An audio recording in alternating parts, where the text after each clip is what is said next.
পরিবারের ছোট ছেলে কেউ যখন শুনে এই বাক্যটা তাহলে মনে করে তাদের তো কোনো টেনশন নেই, চিন্তা নেই, তারা স্বাধীন। ছোট মানে সবার আবদারের ভান্ডার, তাদের পরিবার পরিজন নিয়ে চিন্তা করতে হয় না।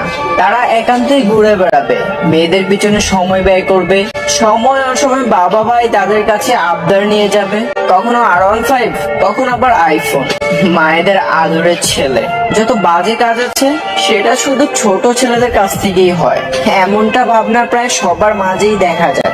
সমাজে অনেকেই ভাবে তাদের তো বাবা বড় ভাই আছে, তাহলে তাদের কি নিয়ে চিন্তা, তাদের কি নিয়ে এত পেরেশানি, তারা তো দিব্যি আড্ডা দিচ্ছে আর পয়সা উড়াচ্ছে। আসলে সবাই এক হয় না, ছোট ছেলেদেরও না চিন্তা হয় পরিবার নিয়ে, তারাও চায় তাদের টাকা দিয়ে মা বাবার শখ পূরণ করতে, তারাও না কষ্ট পায়, হয়তো সবার মাঝে প্রকাশ করে না। তারা চায় না তাদের কোনো পেরেশানি নিয়ে পরিবার চিন্তা করুক।